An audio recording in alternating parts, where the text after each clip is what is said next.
There's got to be more to this world.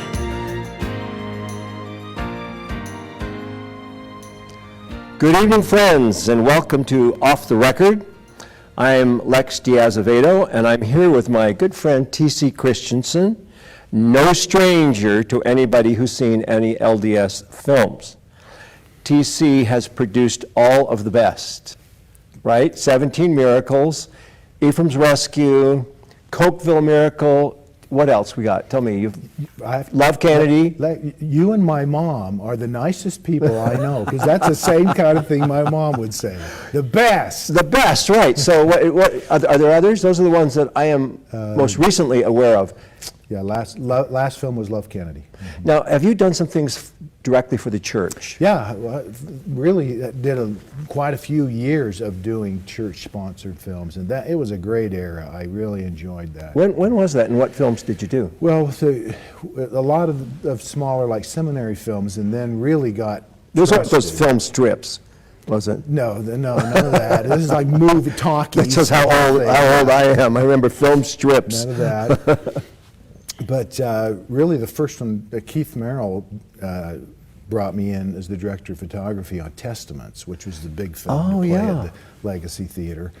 And that was a big step. And then after that, Gary Cook and I co-directed the Joseph film and also did the restoration, which is the new First Vision.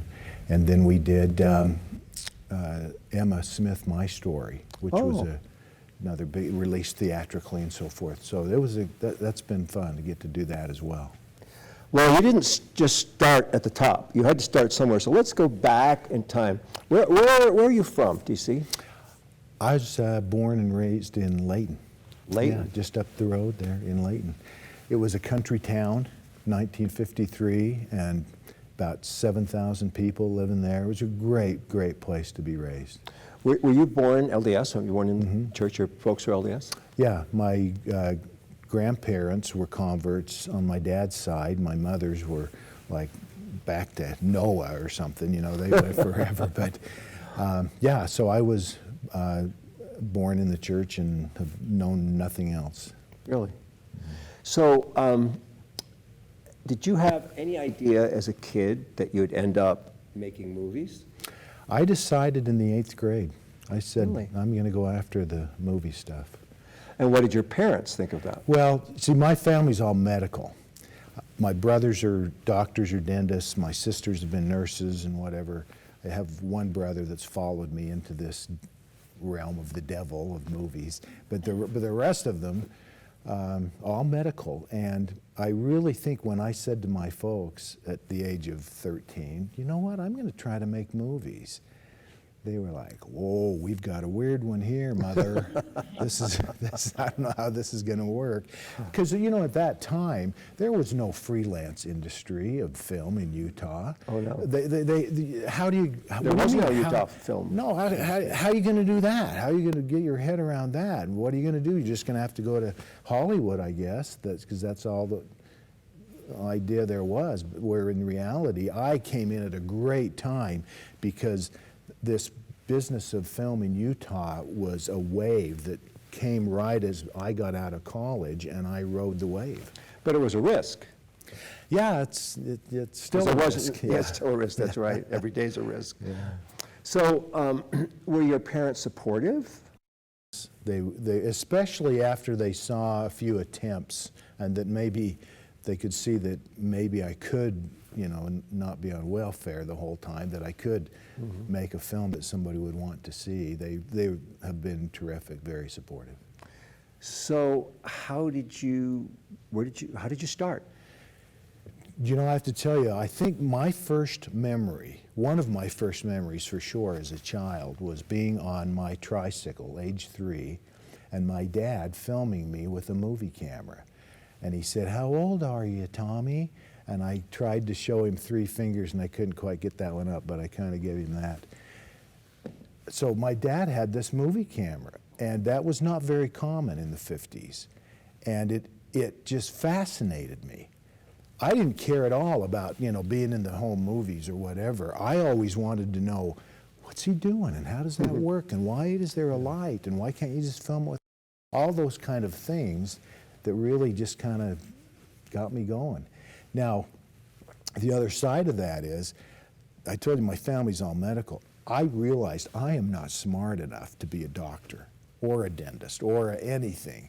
I hate math, I hate chemistry, all those things that they had to do. I just had a different way of looking at it, and I thought, well, what am I going to do? I'm not good looking, I'm not smart, I have no talent. I'll make movies. What else are you going to do?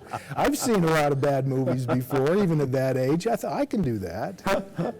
So how did you start? Well, 8th grade, started making films with my friends.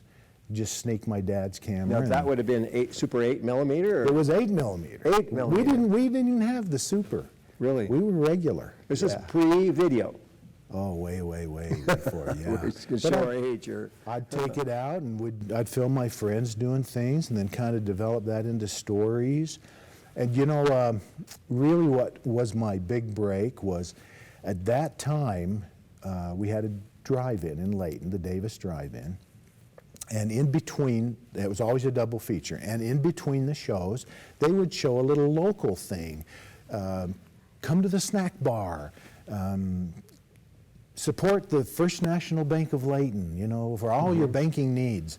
And I saw that, and that it was local, and it was done with slides.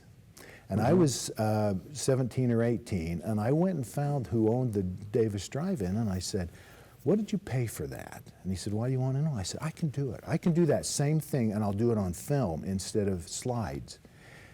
Well, it cost $1,000 for him to have that done. I said, for $1,000, I'll do it. I had no idea what I was doing. I didn't know how to do that. So you started out selling popcorn. Yeah, I made up a little thing with popcorn stuff, and then I found a friend who had a low voice and said, you narrate it. Yeah. And Ted Adams came and said, anyway, that got me going. And that led to what? Did you have any formal training? Was there any training available? Not at that point. BYU or anything else? After that, then I went to BYU and ended up also at the U, went to both film schools, and did get some very good training and education. But it's like films, most fields, and I think your experience would be the same, that you mostly figure it out on your own, or you have some mentors that help you along the way. Yeah. But school was not the end-all, be-all. Yeah, I have a master's degree in music, and yet what I know I've learned in the College of Hard Knocks by what hasn't worked. Yeah. You write something, and you listen to, oh, that didn't work, I'll put that over there. So that's one less bad thing, horrible thing you're going to do the next time. But so when did you feel that you actually had some talent? And maybe you still don't feel, I mean, like me, I feel I've just been very lucky. No one's found me out yet. It's a sham. No kidding. Well, I started out trying to be funny and just trying to make my friends laugh with film. And then I got an idea for kind of a heartwarming kind of a little piece. And when I made that film and I saw people being touched by it, I thought, that's what I want to do. I'm going to forget the Because that's what you're known yuck. for, really. It's moving people emotionally. Yeah, that's in a beautiful what way. I decided. That's what I felt like. That's the power of film, and I wanted to go after that. Well, after that first short film where people seemed to be touched by it and were very complimentary by it, then I thought, okay, now I've got a track. What film was that? It was called Count Your Blessings, and it was 5 minutes long, and it was really just music and visuals that contrast people that were healthy with people that weren't, and just... Was it for the church? No, I just made it and entered it in film festivals, and actually the church ended up purchasing the film and used it in the welfare services for I don't know how many years, but I did that at 18, so that was good to break through that early. And that led to what? Well, I made another student film about a lady named Elaine Dart who had cerebral palsy, and she had no use of her hands. She could only work with her feet. And with her feet, she learned to type and crochet and paint and do anything anybody else can do. And I made that film as a student at BYU and entered it in some festivals. Well, it won several film festivals, and then people think you know what you're doing. I still didn't. I didn't know what I'm doing. You're looking at that light meter trying to figure out what does that mean? But now people come to you and they'd come to me and say, I want to hire you to do this photography or whatever on this film I'm doing. Well, it's one of life's great lessons. If you're prepared and an opportunity comes and then you meet that and you either at least please them or maybe exceed their expectations, you keep going. Now you're set. You know, I think you said something that's really important. I look at my life and other people I've known, that when the opportunity presents itself, if you are not prepared, you miss it. And you may never recover. Yeah. I've seen that many times where they are on the skids after that. I've looked at experiences. I mean, I was music director just out of high school for a group, which nobody today will know who it is, the Four Preps. You know, 26 miles across the sea, Santa Catalina is a-waiting for me. Song with a real powerful message. But I was just out of high school, and when I was offered this job, and Glenn Larson, who was the, he was also, eventually became a big TV producer. He said, Lex, I'm going to present you to the group. Can you do this? I mean, can you go out in front, and they're doing this big, they were one of the top groups in the nation. Can you go out there, and can you conduct the orchestra, and can you get the tempo right, and will the musicians respect you, and then can you play the piano while you're conducting? Can you do this? And you're how old? I was just out of high school, like 17 or something.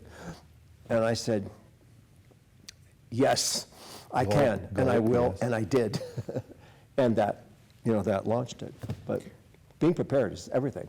Well, let's get back to me. Yes. I feel like somehow we got off on... I know. I do that a lot. Anyway, so when I met you, you were working for, when I first met you, you were working for Keith Merrill. Yeah, I met you in his driveway in the early 80s, and 70s. You were editing. Yeah. Editing was a really good way to get into this. If you got a job as a freelance editor, it lasted for a long time because editing takes a long time. This was flatbed film editing. Yeah. It took a long time. You'd work on a feature type film for 9 months. So that was good. And it also provides training where you can look at shots and go, that was a mistake. Why that guy shouldn't have shot it that way. It should have been done another way or whatever. A lot of good directors have come through editing. So, how did you get that job with Keith? He knows talent when he sees it. That's for sure. Do you know, actually it was my another film friend, Reed Smoot, who... I know Reed, yeah. Reed's a great guy and has been a great influence on local film here and film in general. He's gone on to have a great career. Yes, as a terrific. Cinematographer and DP. And they were doing Takedown, and their camera operator was not performing, one of those we're talking about. And they needed somebody, and they didn't want to spend the money to bring in. And they said, oh, there's this kid who's probably going to end up fat and bald, but whatever, let's bring him in and let him try operating on some. And so I was in, and I got to shoot on that film, and then you know people. That's how it works. And then the next film, hey, what about that guy? Get him back, and that helped me get in. That's really important, what you just said. You get to know people. I wonder if people really understand how important that is. People tend to hire people they know. I knew a lot of people in our film school who were kind of like the lone wolf, where they were just going to sit in the corner and someday I'm going to make the great films and that kind of stuff. And they never involved other people. They never helped others on their films. They never were social about it. Well, they've missed out, and I can't think of one of them that's in the industry today, where those who surrounded themselves with their friends, you can help each other go through the industry together. You say, hey, come and help me on my film, and I'll help you on your film for nothing, whatever, just so we can get it going. Yeah, it's it's so much about who you know that gives you the opportunities, gives you the breaks. You know. So, have you ever run into moral conflicts at all in what you've been asked to do and what you've done as a Latter-day Saint? How have you dealt with that? Being asked to be on the show by you, Lex, I had to think. Really? Oh, you know, if you're going to do film, especially in a market like this, you do everything, because it's not just a feature film place. There's industrial films, church films, commercials. Well, commercials can get dicey pretty fast, and I've been offered to beer commercials, or I don't know, some other things that I didn't feel good about. And you know, I don't mean this like, you know, look, I'm the best and the, you know, most righteous, but I didn't do them. I did because for me it was like a Sunday school lesson. You don't wait till you're asked. You decide what you will and you won't do earlier on in your life. And then when the question comes up, hey, we want to interview you about making this beer commercial, I've already decided I'm not going to make beer commercials. And then you don't even go, you don't worry about it, it's gone. You move on to the next program. You're a better man than I. Oh, way better. I did a Pepsi commercial. Well, aren't you all? And I had to weigh it really carefully. So that's the biggest moral dilemma you've been faced with, because of course you've worked in kind of you've been able to create your own world in a way, haven't you? I mean, you haven't been like in Hollywood taking every job that was thrown to you, or you had to compromise principle. Well, you know, there have been scripts come my way that somebody had sent me and say, we're going to do this film, and I'd look at it and I could see this is probably going to be an R-rated film. And, you know, one of my heroes of filmmaking is Frank Capra. Do you know who that is? Of course, sure. Yeah. It's a Wonderful Life. Wonderful Life, yeah. And Frank Capra said he believed only the morally courageous should be worthy of speaking to their fellow man for 2 hours in the dark. And I just always felt like how things have changed. He did it, yeah. But he made films that uplifted people, and he was successful. And I just felt like, okay, I see that working, and that it's a powerful medium, and I want to go that way. So when I'd get those kind of scripts, you know, you just say, yeah, you know what, I'm not going to do that, but good luck with it. And something else comes up, it's all good. Yeah, yeah. So we have a couple of clips. What's the first one? Let's play a clip here. We have, you want to do this from Love Kennedy? Okay. Filming in Kennedy's home is what's this little clip. How long is this clip, Kim? About a minute? Oh, okay. So you want to say anything about this clip? Well, I'm not sure exactly what we're going to see, but I can just tell you that this experience of filming in the home where Kennedy Hansen had lived, contracted her disease, and died, just created a spirit about the production, where the people, I'm talking the crew, were in the room where this happened, and where she and her parents said their last goodbyes, and all those kind of things, and it really just made it so meaningful to be involved with this film. Cool. Great. Let's watch this.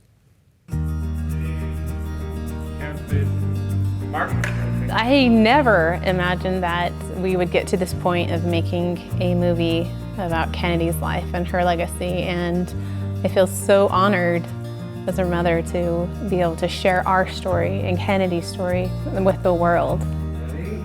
There's something really special about when you walk into their home and you know that that child ran around those halls was in those bedrooms, spent Christmas over in this corner, was in the bed here. You can feel her everywhere. The people in this film are amazing, and I think it's really cool that we're working at the family's home, and cheerleaders were real cheerleaders when Kennedy was there, so the feeling is so amazing. There's 9 of us who actually cheered with Kennedy that have been able to come back and be in the film. We're definitely not actresses, like a little bit of a learning experience, but something that is a once-in-a-lifetime opportunity. So, this is, yeah. This is a very, shall we say, spiritual film. I mean, it was. Yeah, I hope so. You took it on to what? What was your purpose? Why did you select this from all the stories that you could have? Well, I think if anybody looked at my filmography, you can see I like true stories.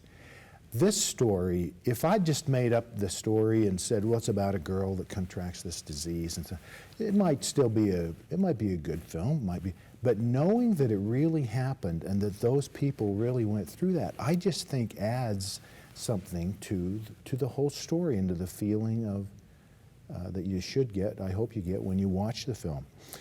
Do you know, I spoke at an event about 4 years ago. Afterwards, Jason Hansen, who is the father, he came up to me and said, can I just tell you about my daughter? I want to tell you about this. And you know, you hear that, you get that kind of thing a lot. And he wanted to go to lunch, and I went to lunch with him, and he started telling me the story, and he'd say some little incident, I think, boy, that sounds like a movie. That's a good movie scene. And then he'd tell me something else, and I thought, oh, I see now that her character's arcing like this and that, and it wasn't very long before I wanted to read and find out everything I could about her, and as I did, I just felt like this is a movie. This is the type of movie I want to make. What was the thing that makes this movie a good movie? I mean, what, in the story, what was the thing? A lot of people get sick, a lot of things happen, but why this story? Well, I think there are a few reasons. One was that very few people will not have to deal with death being close to them in their lives. And this film gives some insights into dealing with it with dignity and trusting in God and His providence and those kind of things that I felt like could just elevate people and help them in their own lives as they deal with life and death.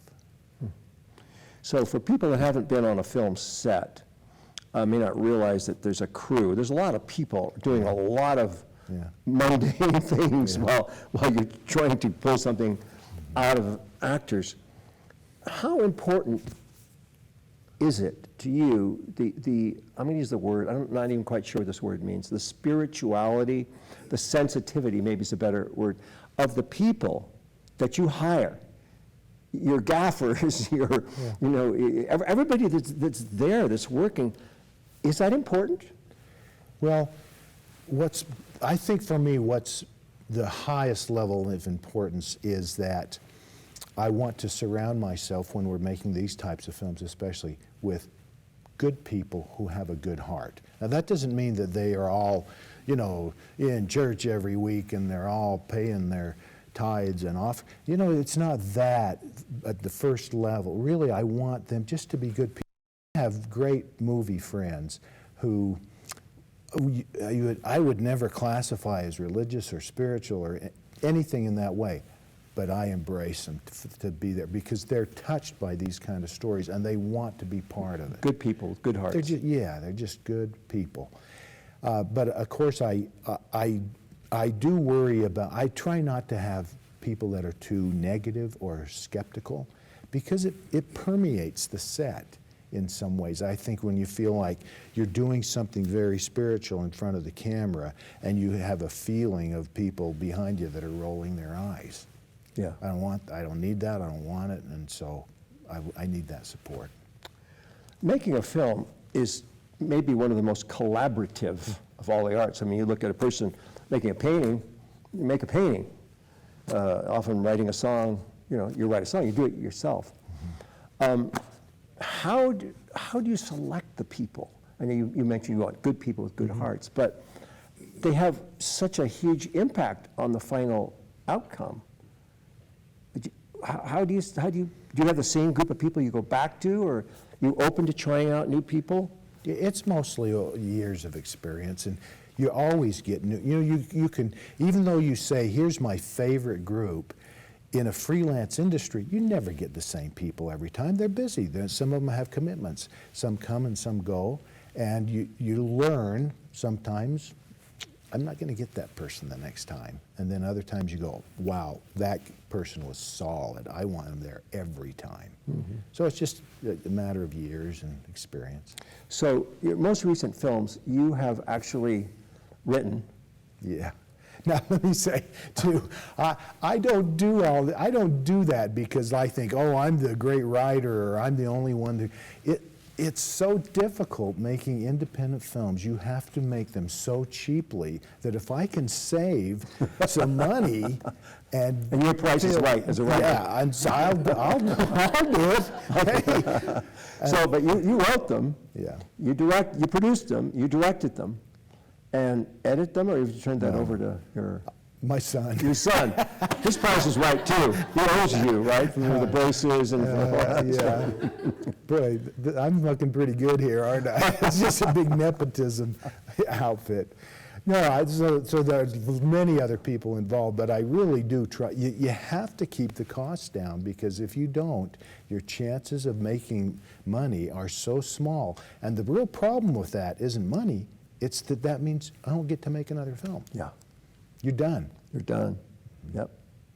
So, what has been your greatest disappointment in your career? It could be maybe it's a moment in a film, maybe it's the whole film, maybe it's whatever. But what has been your greatest disappointment? Boy, do you know, really, honestly, nothing comes to mind. The only thing, okay, this pops in my mind. Greatest disappointment. In that film that we just saw, Kennedy, Love Kennedy, I got mad once, and I yelled at everybody. And I don't like that. I'm embarrassed that I did it, and I apologized after, and I didn't do it again, and I haven't done it since.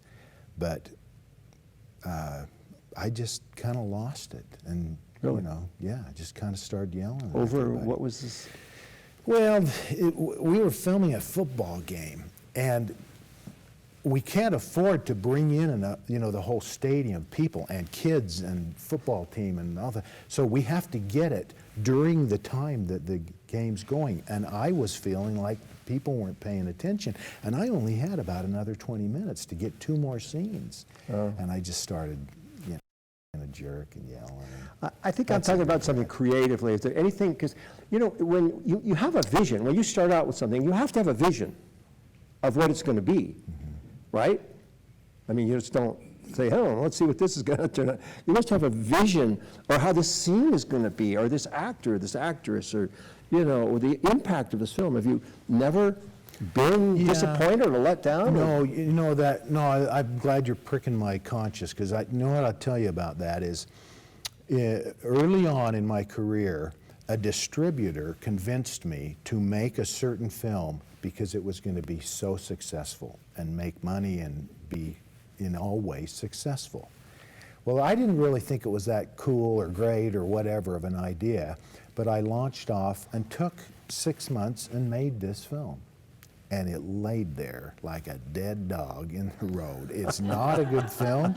It's not. I never should have done it. And I learned I'm going to make films that I want to make, not because somebody says, make this one, it'll make you a lot of money. Yeah.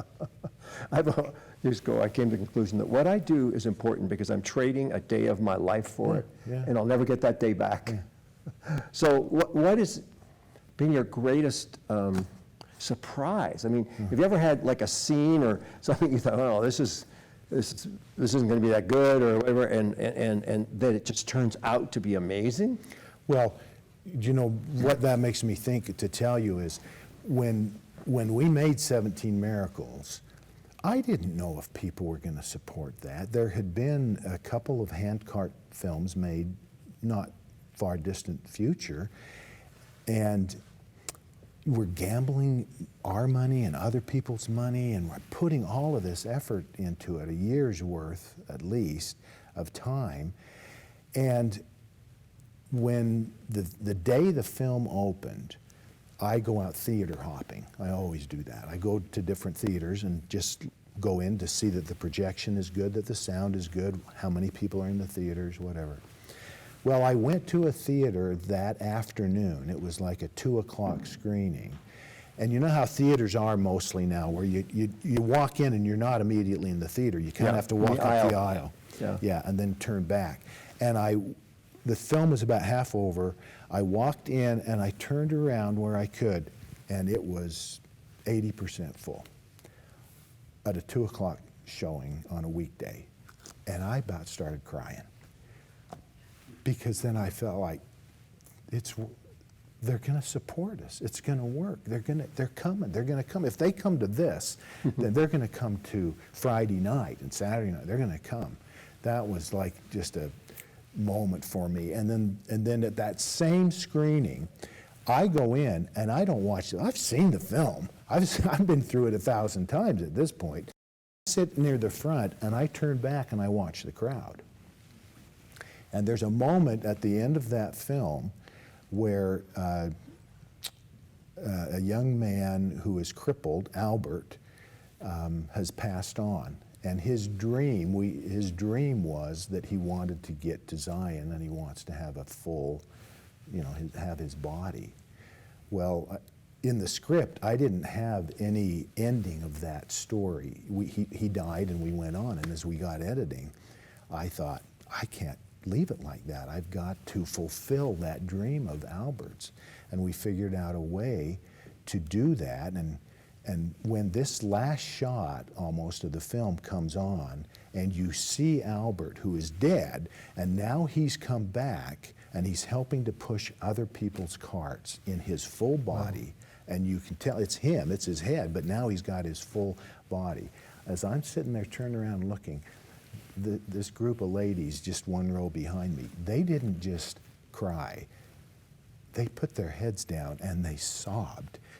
They were bouncing up and down and just, that's Albert. Just that kind of thing. And that was way more rewarding for me than I ever thought I'd get. Wonderful. That isn't for a creator. I think there's nothing greater than seeing that your work has affected people in a positive way. We got another clip. Let's look at, this is also from Love Kennedy. This is filming with TC. Is this what you were like? Oh, back we're going to behind see the camera? this? Oh, Yeah. no. All right, let's run this one. The director of this film is the best darn director I have worked with so far. So far? Best director so far? There's better ones coming? I like T.C. Christensen, and he's nice. Little rat kids I have to work with. I hope we get along in his mind as well as I think I get along with him in mine. Me and Jason.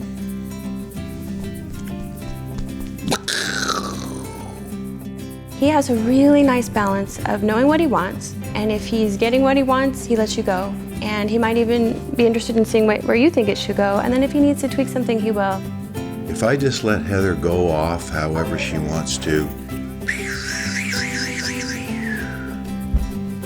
Come to daddy thing. I kind of know where he's going. He allows me to kind of stray as far as I want. He'll bring me back when he wants me in a certain position. But I love working with him. I mean, he's a DP at heart, so I know that whatever he's seeing through that camera is top notch. Sometimes I just stand there looking through that camera and I'm thinking, this stinks. That's filmmaking. That's how it goes. TC, you're a very humble person. Oh, incredibly.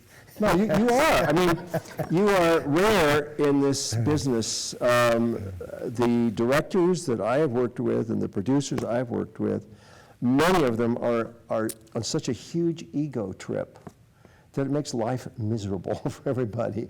But I perceive that you're a different person. You are a very humble person. Now, you've been a member of the church all of your life. Have you ever had doubts? Have you ever doubted the church or Joseph Smith, the Book of Mormon, the whole story that goes with Mormonism? Well, Lex, I'm gonna kind of circle around to that answer because your compliment about humble, if there is any of that at all, which I sincerely doubt, you know where that was a humble response. you know where that would have come from was being raised by great parents who taught me that I could do anything I wanted to do. They really were, they had a great environment in the home, and all of us knew that we were not destined to be, my dad would say, ditch digger. What are you gonna be, a ditch digger? That was like the worst thing in 1950, I guess you could be, because he used that as an antithesis example all the time. Of what he wanted, of what you could be. Yes, Okay. don't be that. Yeah. And what'd your dad do? as dentist. Oh, dentist. Yeah, the medical deal. Yeah.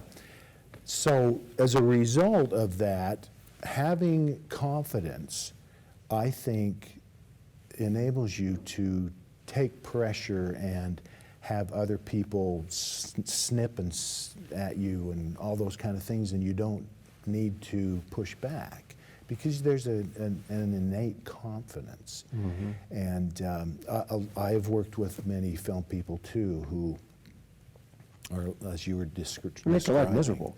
Yes, and I think they're insecure people. I think that's a part of that. Well, now back to your question, part of that for me was this home environment was so good. It really was. And I have thought, am I just thinking it was so good? You know how you glorify the past? Mm-hmm. I mean, my mom is really good at that, where nothing ever, nobody ever did anything. She sees the world through rose-colored glasses. Really, I look back, and even at the time, I knew I had a great childhood. I loved life. I loved the family I was in and just everything that was around me. And as part of that, I think I was one of those that just grew up with faith. You know, we all have different gifts, and some people need to have things proven. I never have. To me, that faith came easily, and I just have never been a questioner. I can question a lot of other things about society, or sometimes did I make a good choice here? You know, those kinds of things. But in terms of spirituality and the gospel and all of that, I'm really not much of a guest for you to talk about it in any other way than just to say I must have always been there. Good for you. That's refreshing in this day and age and in this world of creative people that we live in. I think we both know many that have departed, you know, left the church, didn't feel it was for them, lost their faith for whatever reason, and so it's good to hear you and hear your story. Let's we got another clip. Okay, this one is called. This is from 17 Miracles.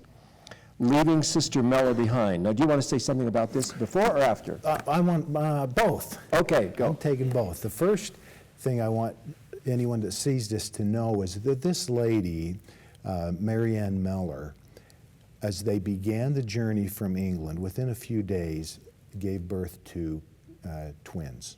They were co-joined and they died very quickly. And now they're out here getting into the high plains of Wyoming, and she just had it. And so all she knew to do at this point was just sit down on a rock and cry. Okay, from 17 Miracles. Let's see it. Sister Miller, still weak from her twins, which died at birth, and from rigors of the journey, finally gave up and said she could go no further. The company could not wait for her, so she kissed each of her children, sat down on a boulder, and cried. Her husband planned to return for her. Take care of the family. I will stay with Mother. What? No. Not two of you to be left to the wolves. She cannot be left here alone. Now be off. I will try and get her to her senses.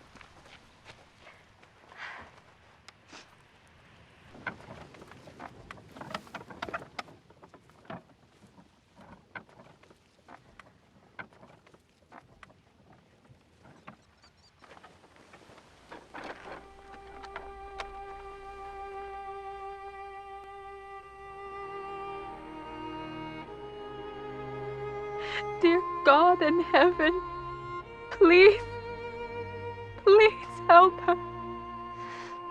She is so disheartened and I do not know what to do. I desire to do what is right, but cannot see my way. Please stay the wolves and provide the means for us to make it to camp. I pray in the name of Jesus Christ.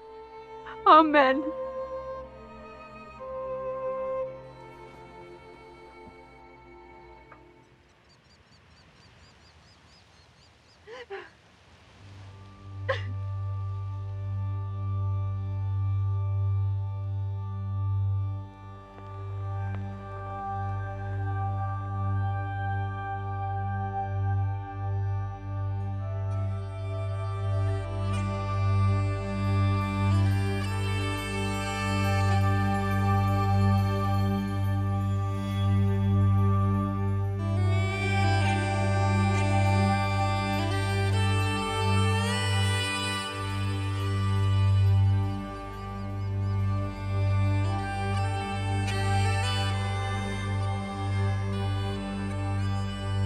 Mother?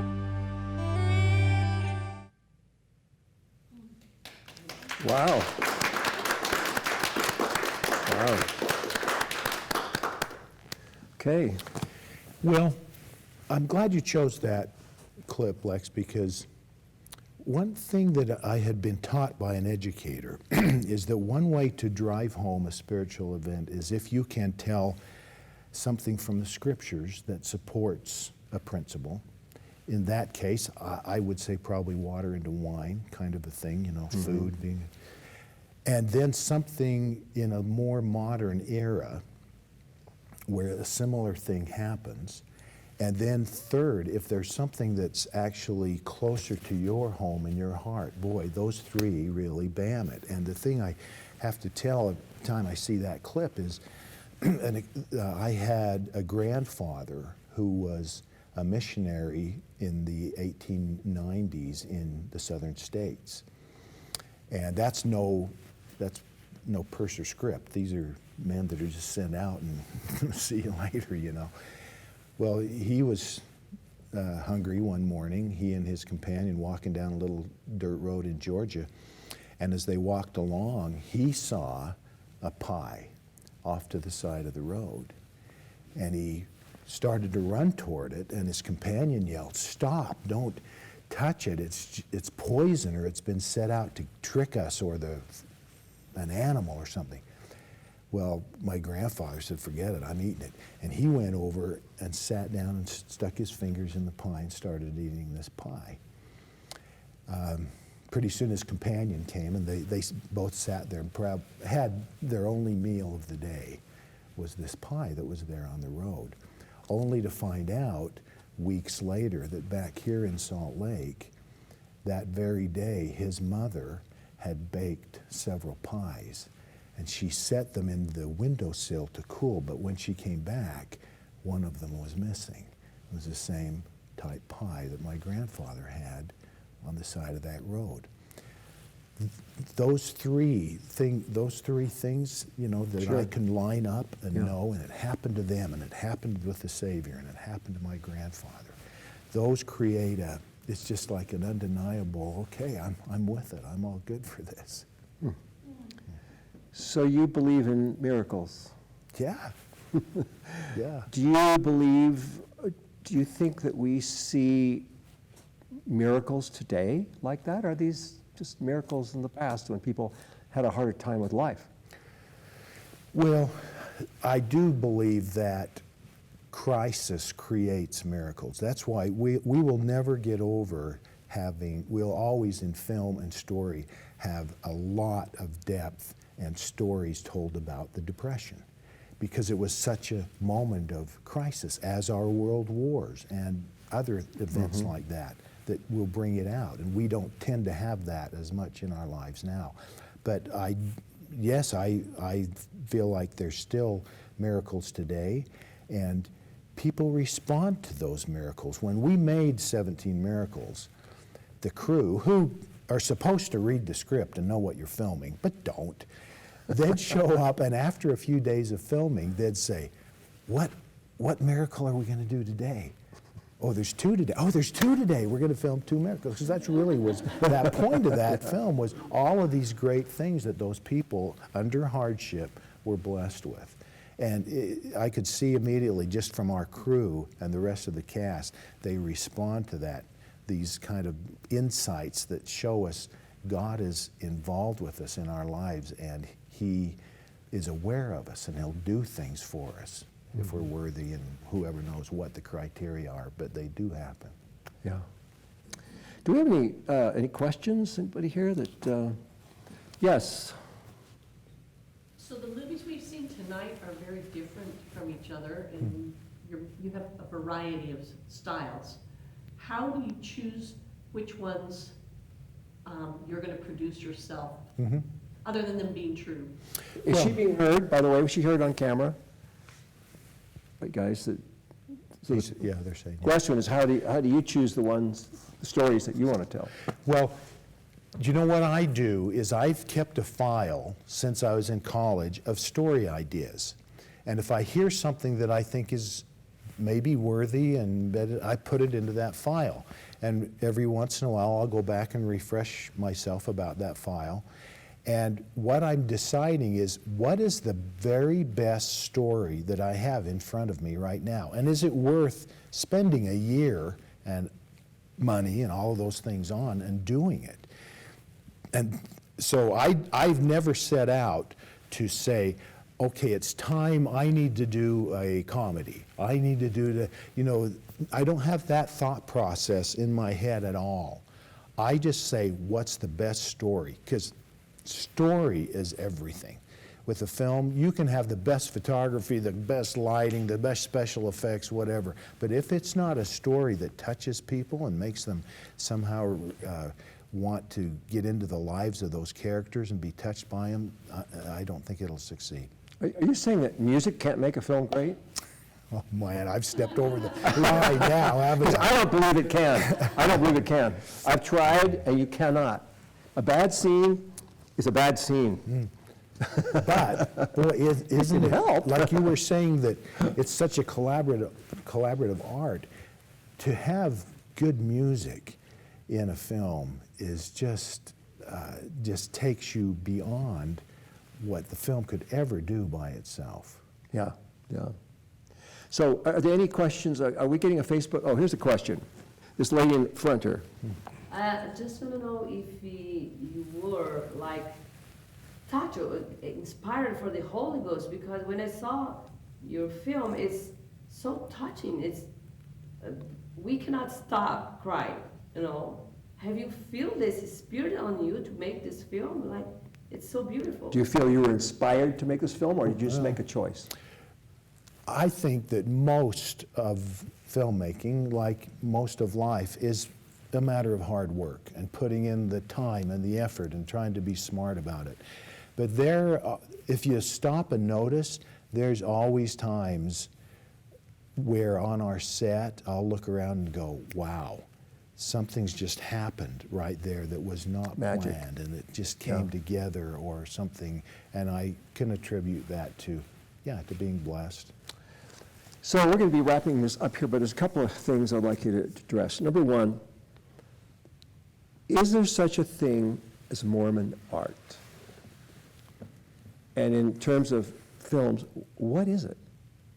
Could you give me a definition? Or maybe you don't think there is such a thing as Mormon art. I know this has been discussed ad nauseum in many seminars and things like that. Well, do you know, I have not been privy to that. I haven't listened to them, so I'll just tell you from my dumb, naive sensitivities, what I would say about that is that any art that in some way is expressed through the Mormon point of view, through Mormons in the film or whatever, I guess would be Mormon art. And I want you to know a thing that I consciously tried to do differently than some of my other friends in film they would make a film and they'd say, well, I want this to appeal to the world, but I also want to make members of the church want to see it too. So they kind of step across the stream and try to put their foot in both camps.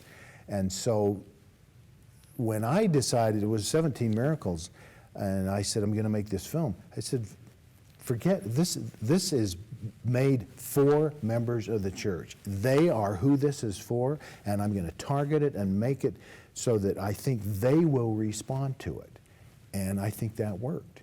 So for me, that's my Mormon art, is I've mostly made films specifically for them. Now that's not the case with my film, The Cokeville Miracle, was really not a Mormon story. It involved members of the church, but that film, there were Baptists and Presbyterians and Catholics in that room that when that bomb went off were saved, just like members of the church were. And I did not feel good about trying to somehow turn that into a Mormon thing. It really wouldn't have been fair. It would not have been. Mm-hmm. Anyway, I want to make films that boost people, that make them feel better about their choices, and if they're a member of the church, especially, I hope that they're solidified. What advice would you give to aspiring filmmakers, artists, people that want to have a career in some sort of cinema? Mm-hmm. What advice would you give? Let me be more specific. Latter-day Saints. Mm-hmm. Well, I think it's kind of, anybody who's been in the arts and doing this kind of stuff for years, I think it'd be the same thing anybody would say. One is, you can't sit around and talk about it. You have to do it. Man, I had so many friends in film school that they would talk and criticize, and that was stupid, but they never made any movies.